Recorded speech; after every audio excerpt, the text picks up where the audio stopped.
Thank you all for being here. It's a very important historic moment for this institution as we embark on a new chapter for our beloved Ponte, aka North, soon to be Martin building.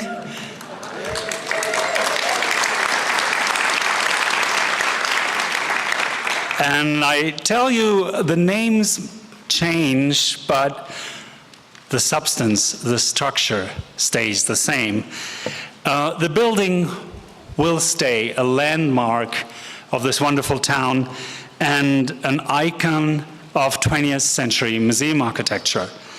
Well, we've spent the last few years really looking forward and imagining what does this building need to be for us as a museum.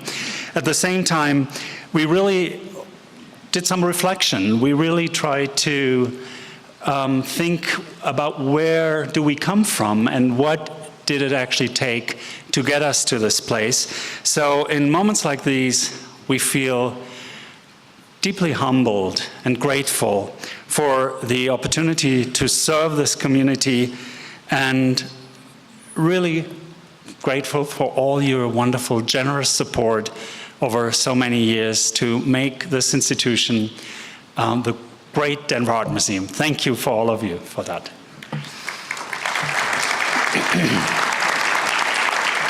For an important moment like this today, we were able to gather distinguished guests here on the podium. So welcome with me, Denver's Mayor Michael Hancock, John Amula of the Kiowa and the Arapaho tribes of Oklahoma, past board president Tom Congdon in the first row, Lenny and Sharon Martin. Lenny as chair of the board and Sharon as chair of the Capital Campaign Committee, and Jorge Silvetti, the architect principal with Machado Silvetti Architects, and one of the two principals next to Kurt Fentress who were really instrumental in forging and shaping our vision, but I'm going to talk about that in a moment. I want to recognize as well the elected officials that are with us today, especially Councilman Wayne New of our District 10, who's been a wonderful and great ally in this whole project. Thank you, Wayne. And I want to welcome many members of our Board of Trustees who are here today and who've been supportive of this whole project, really from the first moments we were contemplating about doing this, and they did not say, oh, not again, not another building project. We barely recovered from the last one yet, but they were really incredibly supportive, and many of them are donors of our capital campaign. Actually, all of them are donors of our capital campaign, and it's the largest capital campaign that the museum ever undertook. So I want to say at this moment as well, a very heartfelt thank you to all of our major donors and early donors who helped us to get this project on the tracks. Thank you.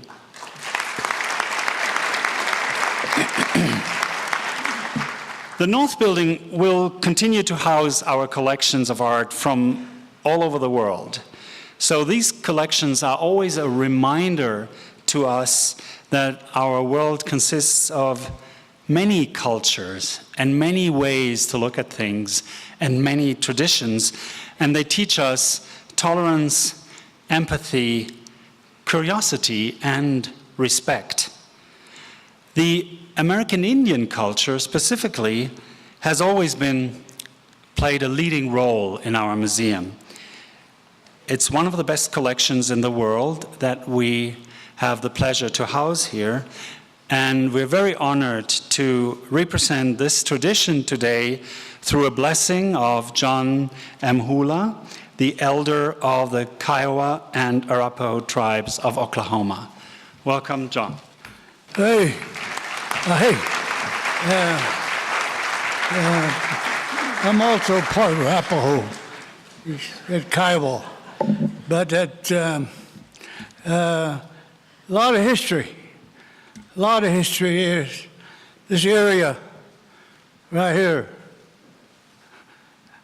Denver area. It's a home of my Arapaho, side of the family, Arapahos, in the Kiowa, southeast Colorado. It was a Kiowa and Comanche and Kiowa Apache, the three tribes. We were always together, always part of the beautiful state of Colorado. The Ute people have always been here. And our new visitors that came in from the east, Cheyenne, Arapaho, Lakota, they come. This was a place where they come together, this area. My late uncle, Ben Friday, member of the Arapaho Nation, he was telling me stories. And he said this area, many years ago, they had come together along this confluence park over here. And this was a campground of Chief Little Raven, member of the Arapaho Nation. There's a lot of history, long before Denver was even thought of. A lot of native people come and go.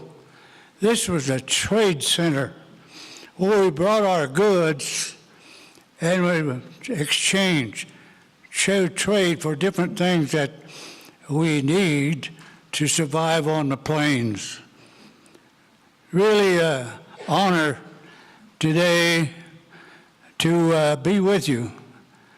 I've come and gone here at this place. I've dedicated a building over here, the Denver Police Department. I've dedicated to Ben Nighthorse Campbell up here, CU Med Center, and the Air Force Base out here. We put in one of the highest technical building on the Air Force Base, surveillance, and also Aurora dedicated 4 or 5, maybe 6 buildings, and some of those owned by the Southern Ute. And it's so good as I dedicate the different sites. Honored this morning to be a part of this wonderful renovation and structure that's going to be built. And we think these folks over here are elder. I don't think they want to be called elders yet. But for myself, I've been here. I worked for the Boeing Airplane Company. Many of you have helped design airplanes for 20 years. I retired and went to work for Seattle Public Schools, and then community college in the Puget Sound area. But I was invited to come by the Lakota Nation, Navajo Nation, some of the other tribes up north, Dakota, South Dakota, to come to Denver to help develop Indian community colleges throughout the nation, which we did. Today are 36 accredited Indian-owned community colleges. And we have an agency in town that funds these students, the American Indian College Fund.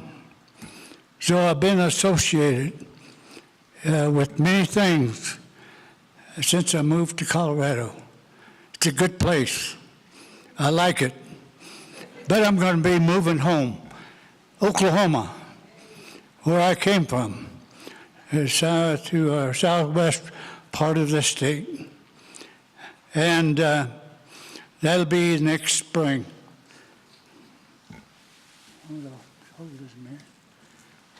This time, ladies and gentlemen, it's been a great honor dedicate to be part of a wonderful people that live and reside and make this city go.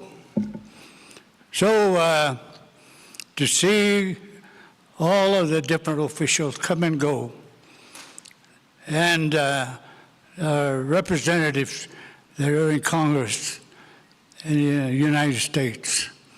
There's a lot of changes since I've been here, December 1974. But it's what invigorates our societies, make it grow, and we're still growing. And it's going to make it better, make our lives better, make our future better. At this time, I'm going to sing a song, just a short song. We start out before we do our ceremony. And then we're going to be talking in my language. And as Ben Friday said, many years ago, when teepees were set up, you have one set aside, and all the different tribes, the leaders come together, and they pray about what their future.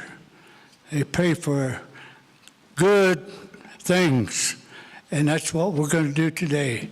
We're praying for good things. I'd like to have everybody stand as we sing this song.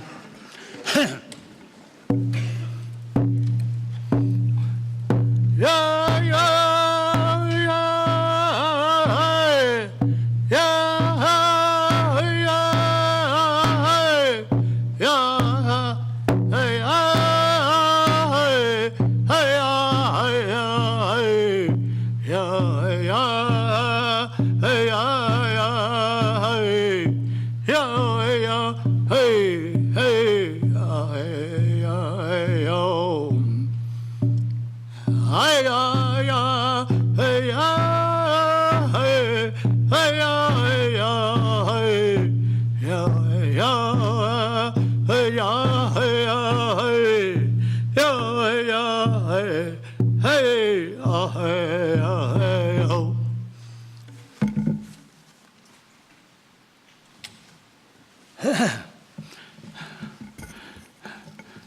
Kopega no, de onde, ego atokado,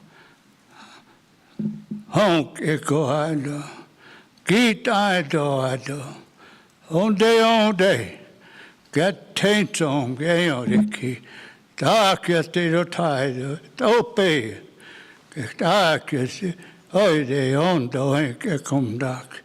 On this psalm will take a taint so do. We ask our good Creator for the blessing upon each and every one, this nation.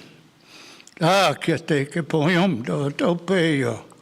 De ondo en que come da. Onde get taints on, get come da. Que te do tide topeyo. Onde get poem do. De ondo. Que come da. Oh, te onde go yen I. Te onde yen I get to. Get down ball it all. Que te. Poem do. Onde get taints of home. Onde get que te do tide. Que te topeyo te onde get poem do. Que te talk. Get peldo que come. It asks the blessing upon all of these things that will come forward, come together for the future of our children, grandchildren, and those unborn that will be coming through these facilities. Taaketi tjoke pelto kekumda. De onde getensom. Onde taaketi. Em doite do taidode. Taaketi tjoke pelto kekum. Onde getensom. Ja kekum taaket do taidode. Ai kompe katon opom. Ope yo moi komta. Ai kompe hobaton.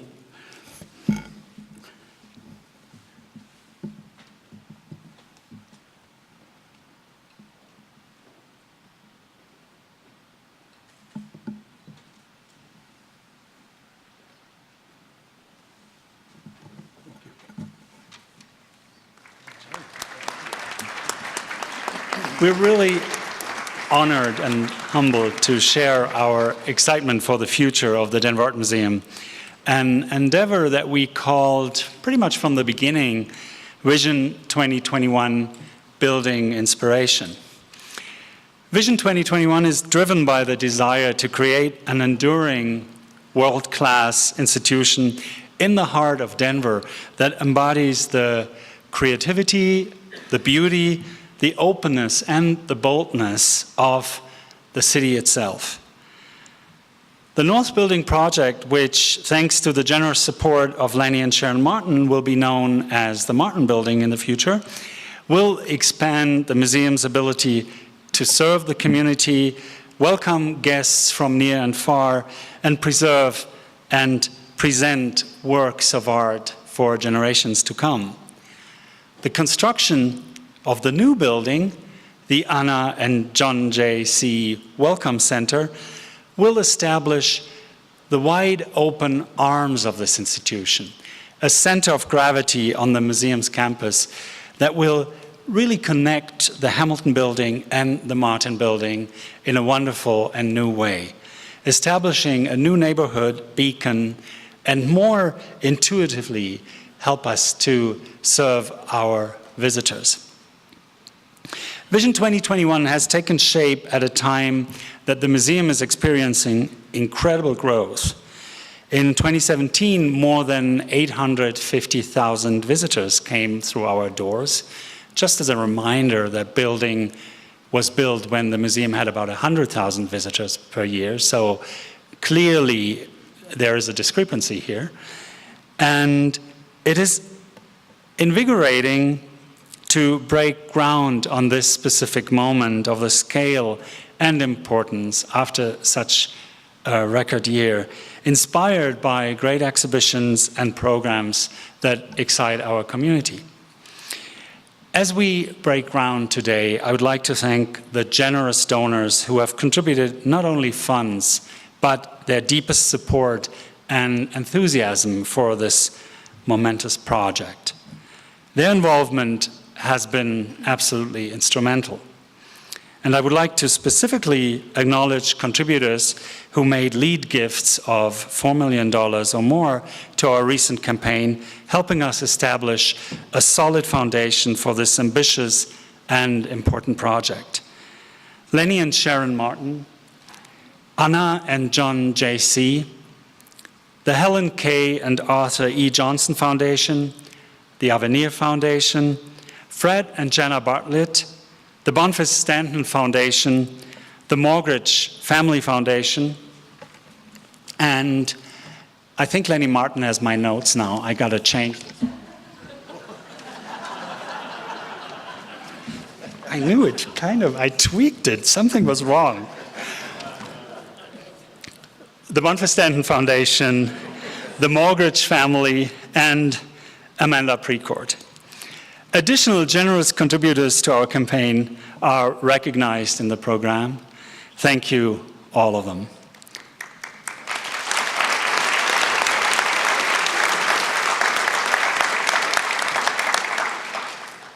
To secure these gifts, it took a village. It took a great team. But at this moment, I would like to say a very personal thank you to the champion in securing these gifts, Api Čaković, who's steadfast, reliable, and with her really own and unique passion and charms brought the prize home. Thank you, RP. You're a trooper.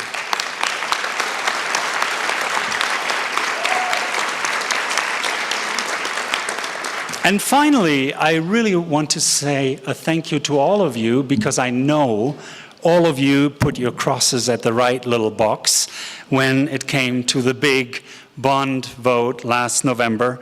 The 35.5 million received through the 2017 GO bond was critical to delivering the right solutions to ensure the life of the building for the next century.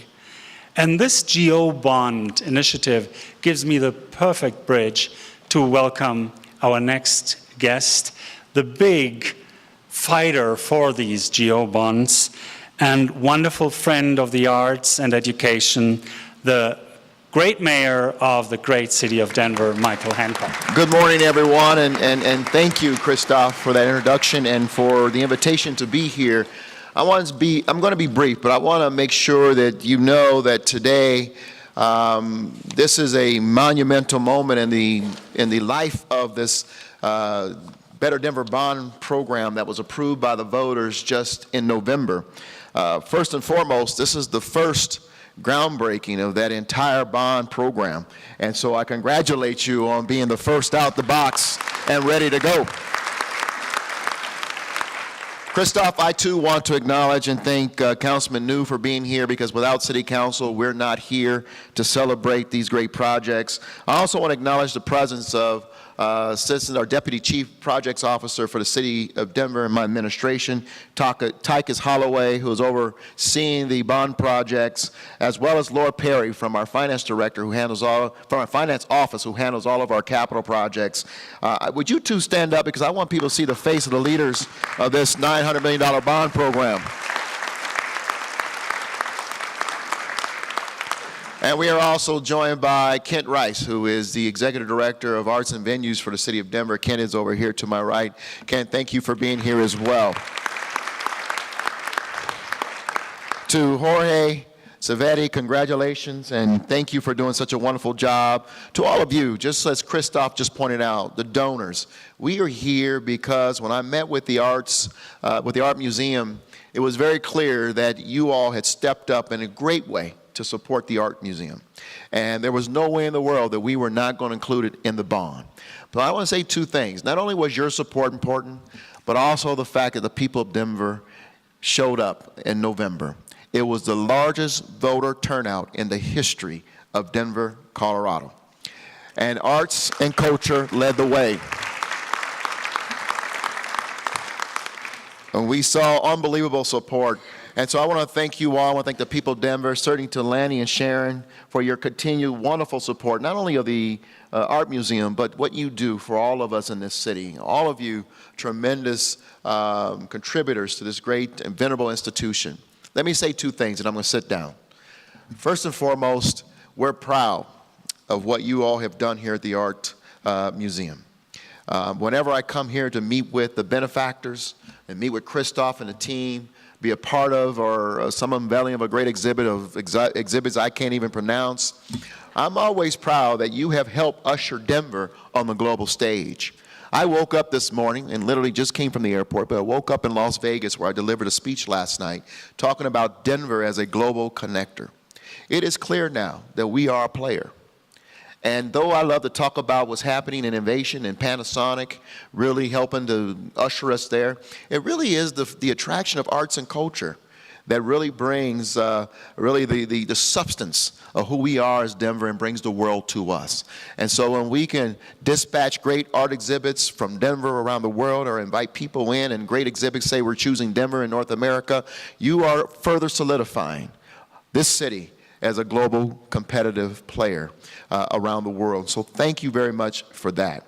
Secondly, I'm going to tell you why I'm proud of this project, is that it blends really what we said was important, and that is mobility and brick and mortar. When I met with the arts team, the Art Museum team, and I said, you know what? You must lead this project not only about new buildings and expansion on the north side and renovation, but add the mobility side to this. And the fact that so many tens of thousands of young people come here every day and take life into their own hands as they try to get off their buses into this museum. The fact that you made a solution as part of this renovation was truly powerful, and you're going to change the way 14th Avenue looks and feels for those young people who are coming here every day. So we're glad to be your partner. I'm proud that the people of Denver stepped up, but you led the way with your generosity and your partnership. Congratulations to you all, and good luck to all of us as we celebrate the next phase of the Arts Museum here in Denver, Colorado.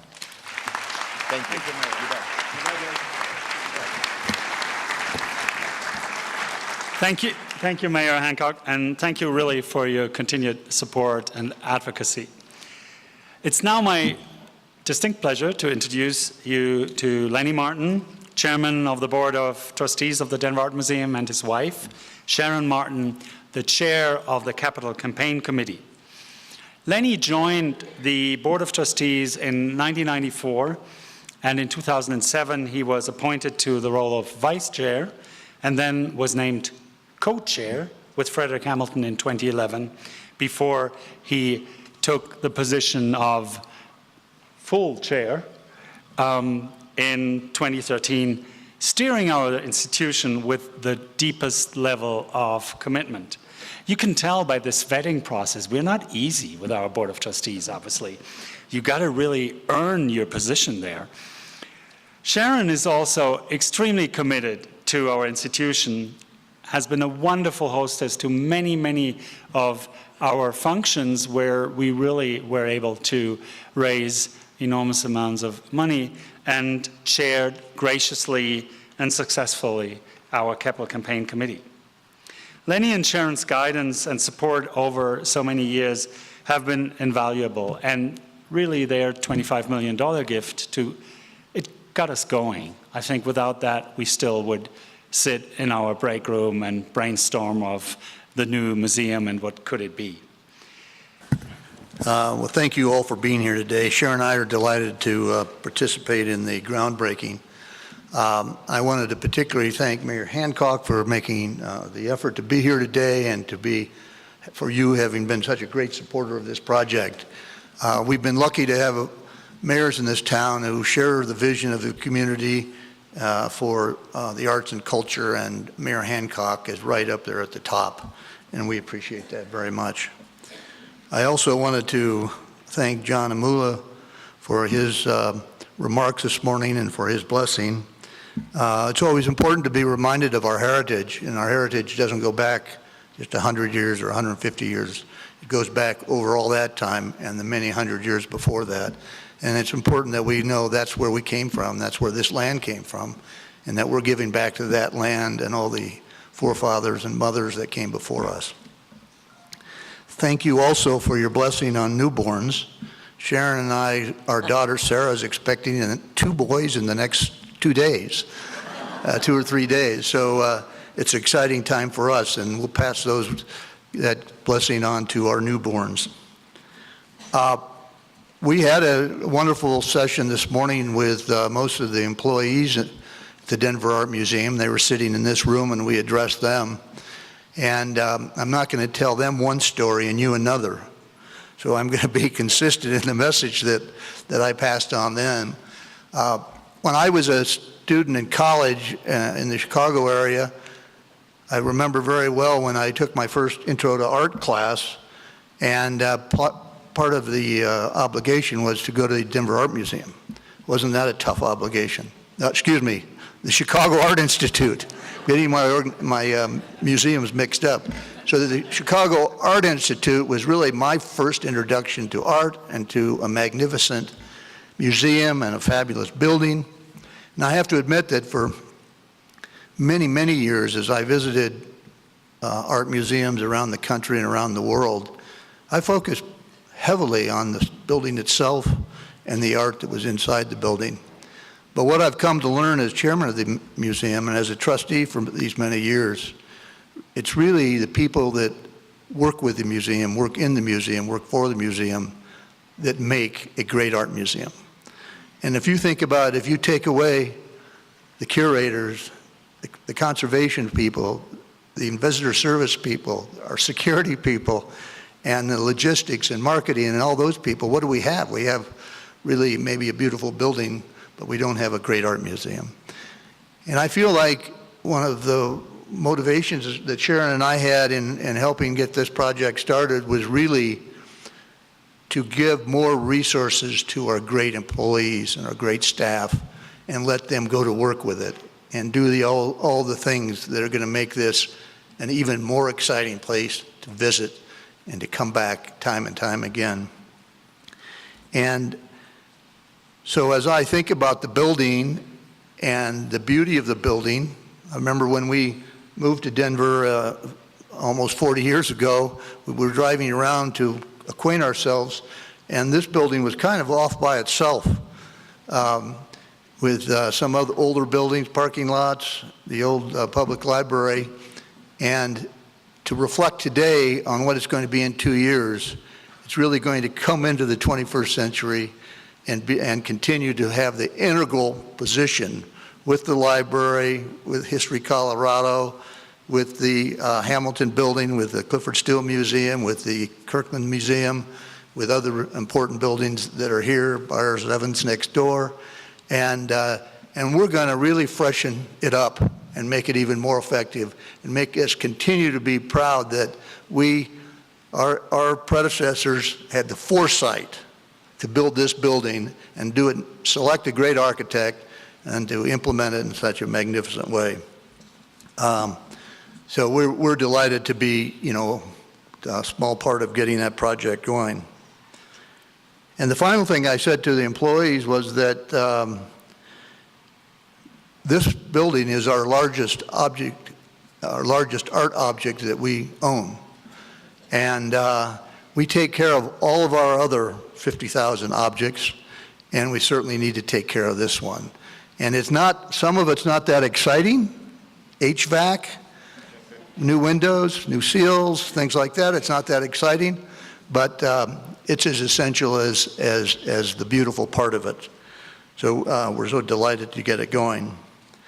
And I'm particularly delighted today that our friend Tom Congdon is here. Tom and Noe. Tom has spent half of the last 50 years being a trustee of the Denver Art Museum. And he was the president, chairman at the time this building was opened. And he and Noe played an integral part in raising the money for this building originally. And let me tell you, I've heard the stories from Tom and others, it was just as difficult or maybe more then to raise that money for this great building. And Tom and Noe and others did such a great job of it. So I'm delighted to have you here, Tom, and hope you'll make some remarks if you would, please.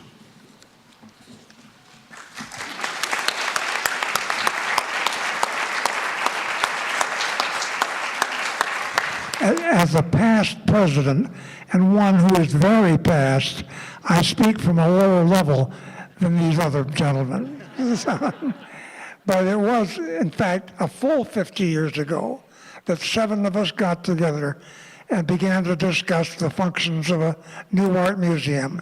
And of course, the choice of an architect and the financing that must go into it.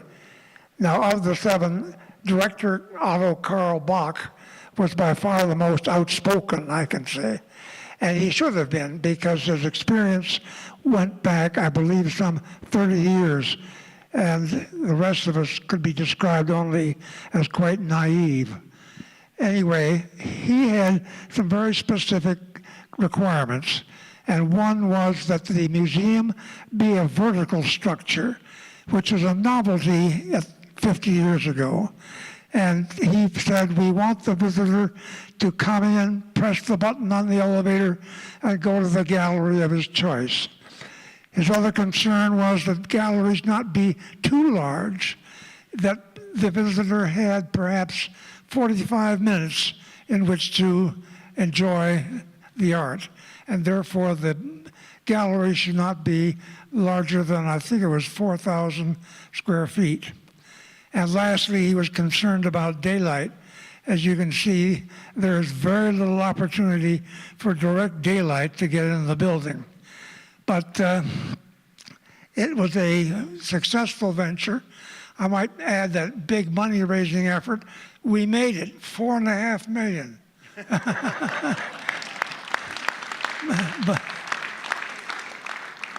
But I would like to hope that Mr. Silvetti and Kurt Fentress and the others all working on the project have as much fun as we did. I also personally want to thank my fellow board members that are here. You've played such an integral role, not only in the fundraising, but in envisioning what we were going to do with this space and this building and this area. And I know you've put in many, many weeks and months in this project, so thank you all too. And now I'd like to just turn things over to Sharon. Without Sharon, none of this would be possible either. She's been such a great leader of the committee and given me so much support in all the time I've spent with the museum, and I'm delighted she's here with me today.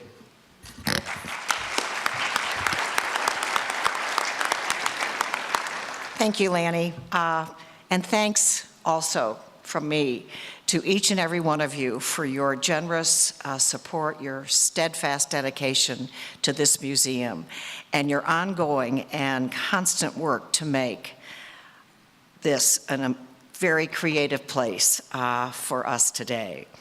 I am just delighted to be here. It is so exciting to see this happen. And I'm delighted that the renovated Denver Art Museum will be even more attractive to visitors, and especially to our younger audiences. By bringing education programs to the center of the campus, upgrading and expanding galleries to enhance access, its revitalization will enable our vision of a transformative experience for absolutely everybody. And I am especially excited to see the day when the school buses line up outside of the original entrance, which is the entrance we all came in this morning. So thank you for being with us on this journey with us. We are very, very proud of what's happening, and we're delighted to share it with all of you.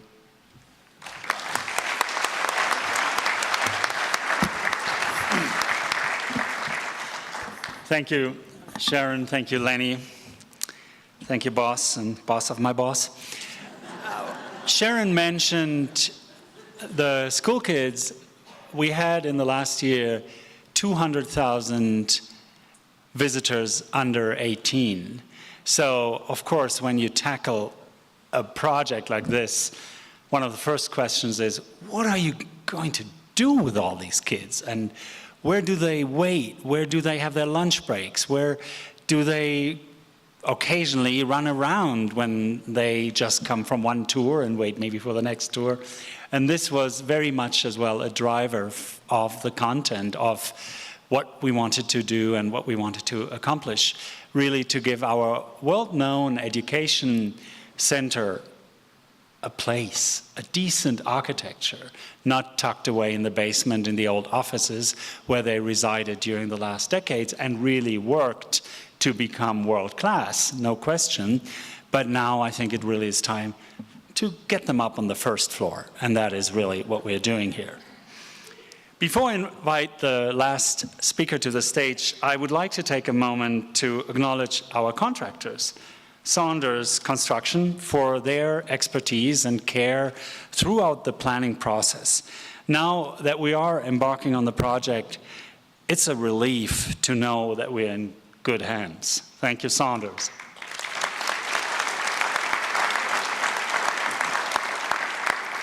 And a big thank you as well to our owner's rep.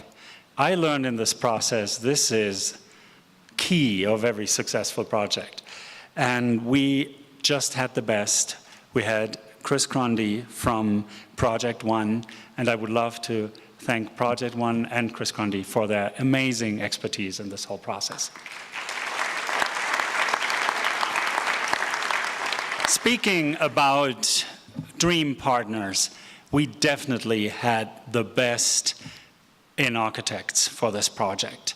It started off with David Treiber from Treiber Architects, who led us through a very successful master plan, and he helped us to ask the right questions. He helped us to articulate our vision and, for instance, to learn that this is not the side our entrance should be, that really the building turned 95 degrees. I did not know that architecture can do that, but obviously this building did it and needs the front entrance really now on the 13th Avenue.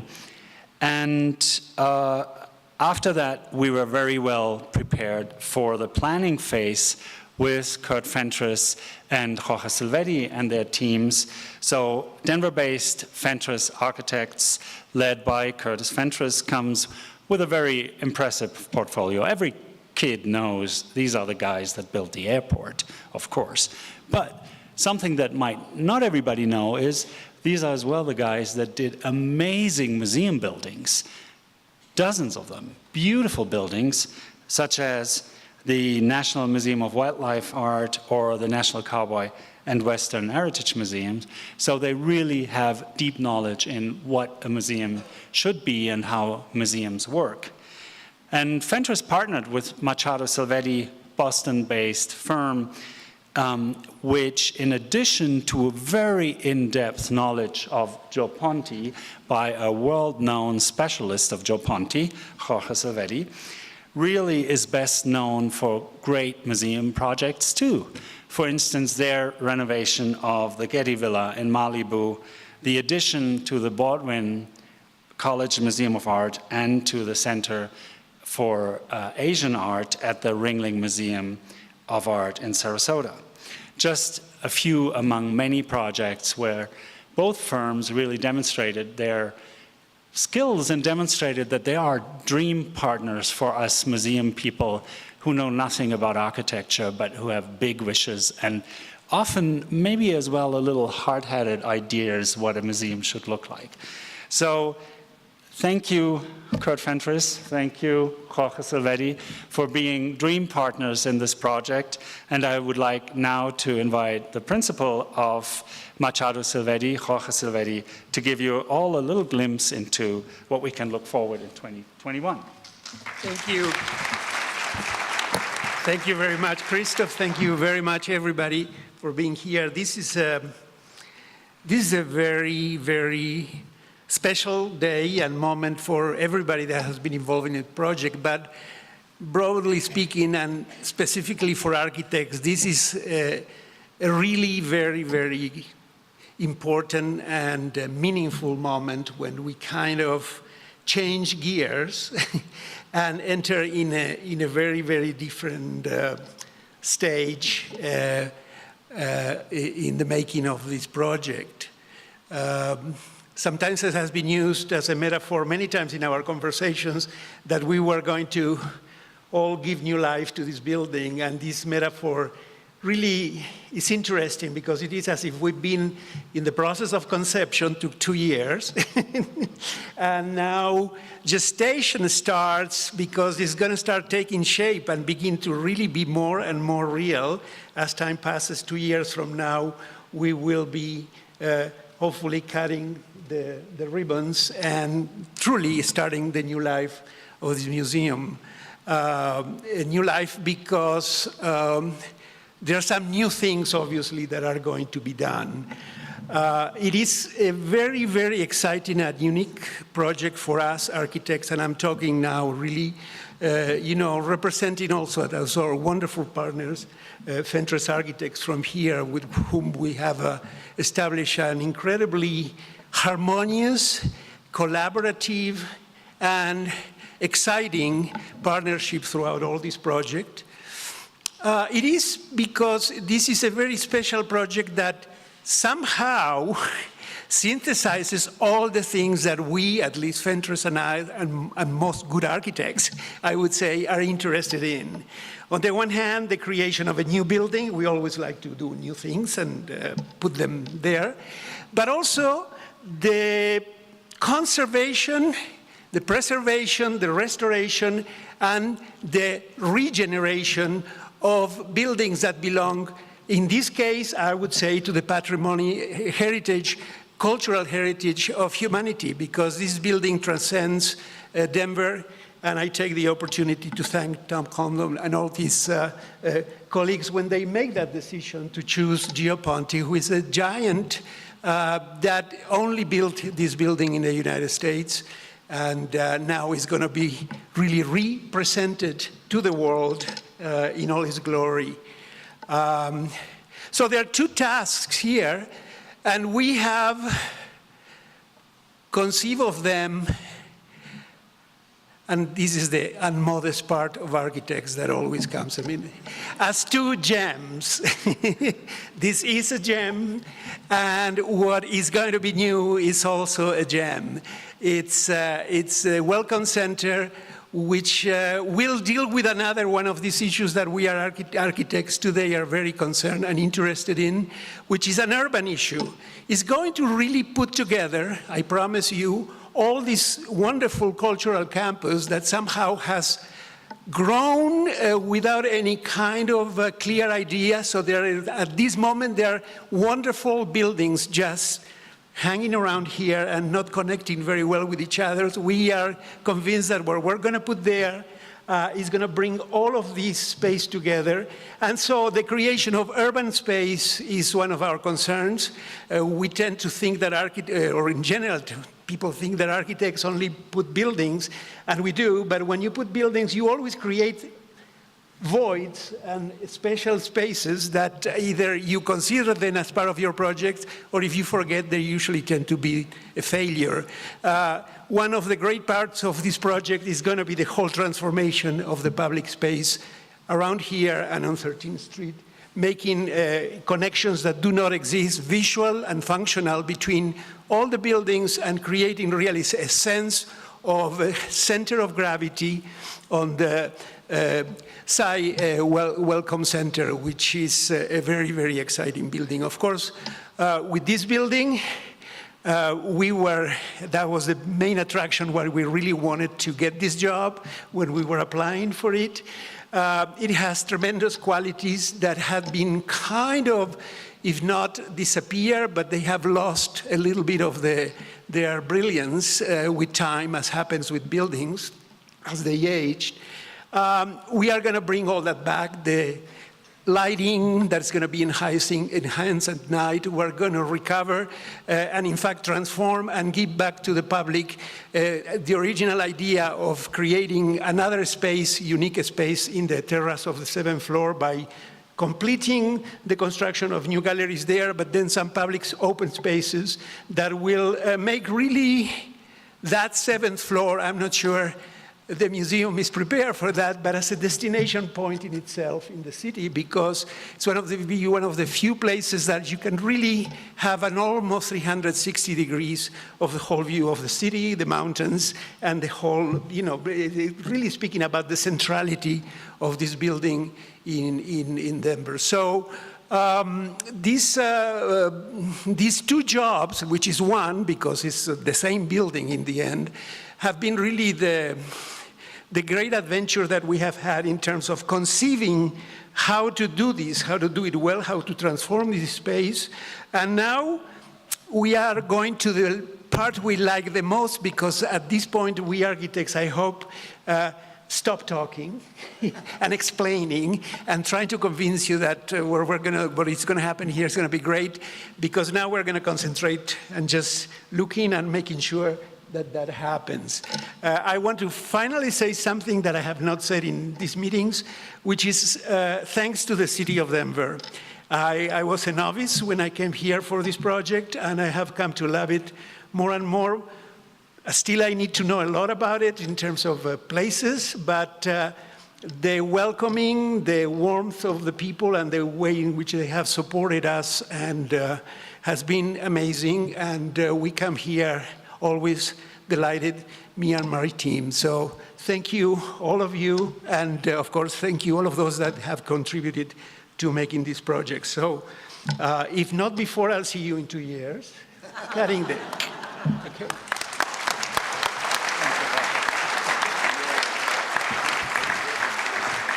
Thank you, Jorge, and I can reassure you we are ready for the city of Denver coming up to the 7th floor. The only little problem is the elevator, and that's a problem we're going to fix. You know that among many other things, we're going to have new elevators, additional elevators to get everybody up to the 7th floor. So don't worry about that. That's taken care of. When Jorge was talking, I really remembered that moment in the presentation where he showed us a still life by Paul Cézanne, which was, okay, Cézanne, nice still life, different forms, but not really something that got you terribly excited. And he had photoshopped something out of this still life, which is supposed to be there. And then he showed the next slide, which had that Photoshop thing, which was an orange, which is in the center. And suddenly it was, wow, this is a beautiful Cézanne. Where is that? Can we have that? Why is that not in our collection? And he said, you need an orange. The orange is what is lacking with your buildings. And now our orange will be called the John and Anna C. Welcome Center. And this is really the thing that will bring the whole campus together, that really will make all of this, turn it into a masterwork. So I'm very much looking forward to this. Before I end, I would like to say another personal thank you to Andrea Fulton, who has been an amazing partner in this project, who was really the main communicator with the architects, with Saunders and team, and really got as well everybody on the team sort of steady, focused, and not overly exaggerated or exalted. I think we all still have our ducks in the row and cups in the cupboard, or whatever the saying might be in English. And that being said, I would like to invite all of you now to the windows over there to have a little bit of a visual idea of what it's gonna mean to go up in the air. Make sure that the tall people maybe stay in the second row, and the not so tall maybe go more towards the windows. Thank you all for being here today, and onwards.